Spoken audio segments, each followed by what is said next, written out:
Alright, a lot of you guys have probably seen videos on the internet about police brutality. Somebody pulling over someone, police being maniacs and just doing all these nasty, nasty things to them. And, I mean, media, the internet, people that want other people to look bad, it's easy for them. And if you just believe it, like just everything you see on the internet, if you believe it, I'm sorry.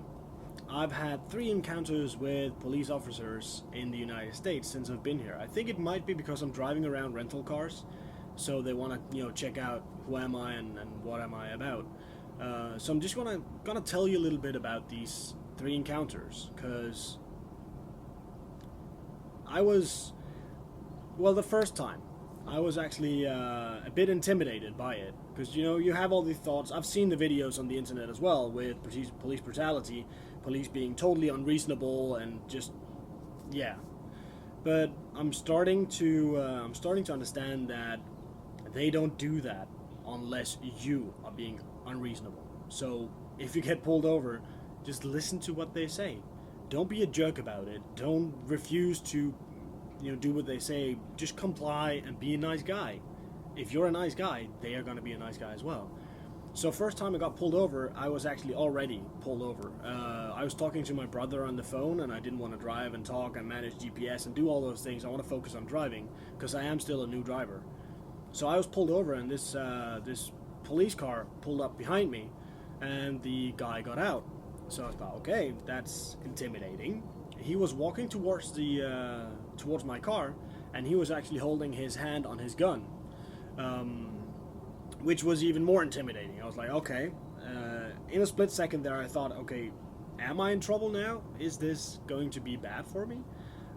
He went up to the passenger side of the car, and I opened the door, and you say, hello, sir. He said, how are you doing? Are you in trouble? Anything wrong? Why are you parked in the side of the road here?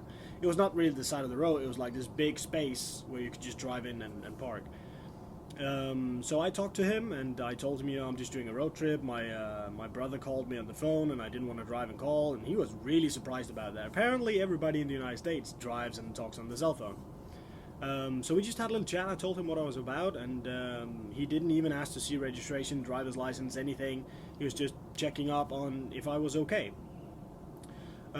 Second encounter, I'm driving from San Diego up here, and after I had been in Bakersfield to get the rental car, I drove on some highways, and I was just maybe going 5 miles over the speed limit, and there was a police car parked on the right side of the road.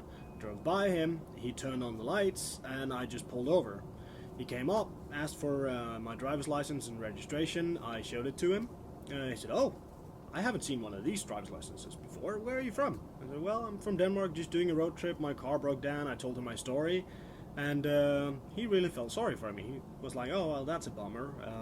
But yeah, and he was like, yeah, do you know how fast you were going? I was like, yeah, probably 5 miles more than I was supposed to for a split second. He was like, yeah, well, that's all right. It happens. Have a good day. I mean, again, I just did what he asked me to, and he was being a nice guy about it. There was no problems. It was easy. The third cop that I had encounter with was actually me taking the what do you call it? I contacted him. I was at this In-N-Out burger bar, and he was in there having lunch with, I think she was a nurse. And I just said, excuse me, sir, I have a few questions. Would you mind just answering? And he was like, yeah, sure. Go ahead. He was from the SFPD, and I was just curious about driving over here because everybody is driving between 10 and 20 miles faster than they're supposed to. You can, on the most of the freeways, you can drive 70 miles per hour, and most people are driving 80 to 85. So I just talked to him about that, going like, is it generally accepted that people drive this fast? Should I just, drive the same way? Should I, because what I've been having problems with that is that when I keep the speed limits, I have people that drive up behind me. Oh, the sun is really starting to go up. Yeah, let me sit like this. I have people driving up behind me, and they start honking their horns, wanting me to drive faster because I'm keeping the speed limits. So I was, of course, curious. I mean, how is this perceived in the United States? Is it just a unwritten rule that it's okay? And I had some questions about it, and he said, of course it's not okay, but go with the flow of the traffic. Don't disrupt traffic. Because I know, for example, if you drive on a road in Denmark and you go the speed limit and you have like 8 cars behind you that wants to drive over the speed limit and they all have to overtake, dangerous situations can occur, and in some situations it might be better to just go like a little bit faster, if there's room for it, if it's safe. So that's what I took out from that, but I haven't had a single encounter with the police yet where I've thought, oh, this is not good, or these guys are not nice. I mean, I will continuously update you on this because, yeah, these videos you see on the internet about police brutality and people getting mistreated by the police, I'm gonna go ahead and say in 95% of the cases, probably more like 98% of the cases, they were dicks and they were not complying with what the police asked them to. And if you don't do that, well, me, if I were a cop, I would think, okay, do you have anything to hide? Is there a problem here? Do you have any outstanding warrants?